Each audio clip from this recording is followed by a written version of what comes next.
On estime qu'au Canada, 80 des entreprises sont des entreprises familiales.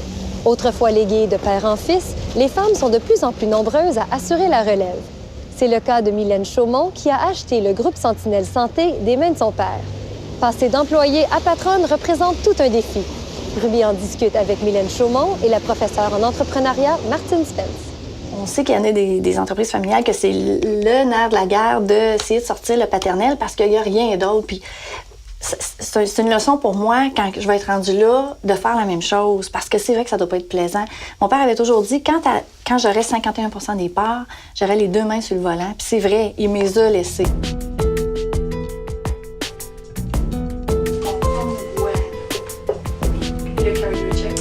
Dis-nous, qu'est-ce que le groupe Sentinelle Santé? C'est une entreprise familiale qui, à la base, était spécialisée en médecine du travail. C'est des cliniques, en fait. Donc, avec les deux localisations à Ottawa-Gatineau qui comportent 5 médecins, 4 infirmières. L'administration, on est environ 5 en tout, plus des temps partiels parce qu'on sous-traite avec des kinésiologues, des massothérapeutes, etc. Fait qu'on est environ 15 en termes de grosseur d'entreprise. C'est ton père qui a fondé l'entreprise. Qu'est-ce qui t'a motivé à prendre en main l'entreprise familiale? J'ai mentionné mon intérêt, que je voulais m'en venir dans l'entreprise, mais il me dit que c'était vraiment pas une bonne idée pour l'instant, parce qu'en démarrage, étant pas médecin, étant pas infirmière, il voulait que j'aille faire mes classes ailleurs. Alors, j'ai pris des emplois un peu partout, mais essentiellement en vente, en développement, en tout ce qui est commercialisation, pour que quand j'arrive, j'ai quelque chose à apporter à l'entreprise, parce que c'est pas parce que c'est mon père qui m'aurait donné un emploi juste comme ça, là. Le domaine de la passation de pouvoir de père en fille est, à vrai dire, un domaine qui n'a pas été tellement étudié. C'est un domaine émergent en recherche, donc on n'a pas vraiment de statistiques là-dessus. Par contre, certaines recherches montrent que par exemple, si les entreprises canadiennes au cours des 20 prochaines années ne planifient pas leur succession de façon correcte ou de façon systématique, on va perdre 2 millions d'emplois. La fille est considérée par les parents comme la procréatrice, celle qui va faire assurer la survie de la famille. Donc, il y a, si vous voulez, cette sorte de conflit entre la fille, la femme d'affaires, la mère. Et ceci n'est pas toujours facile à résoudre parce qu'une femme qui prend des responsabilités assez considérables au sein d'une entreprise travaille environ 70 heures par semaine.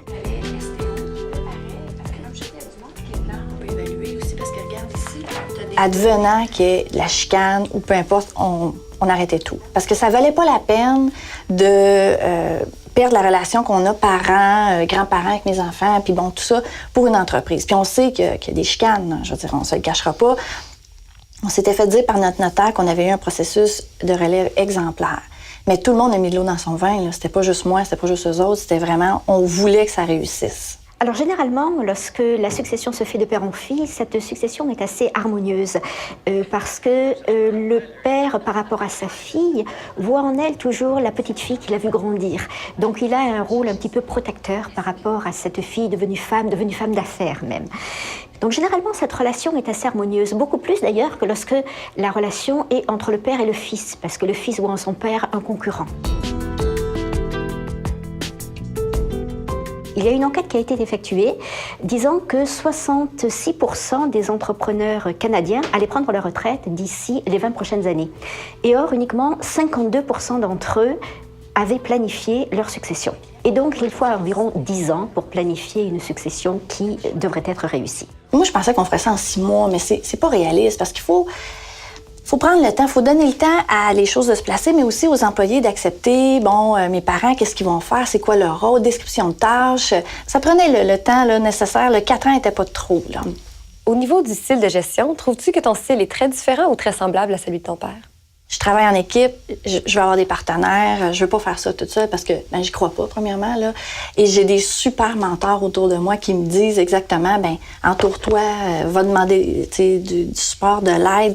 Et c'était peut-être la différence entre mon père et moi, c'est que mon père, de par la génération, c'était beaucoup un one-man show.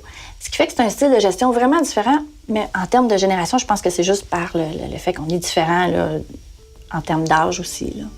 Mylène Chaumont, merci beaucoup. Ça fait plaisir.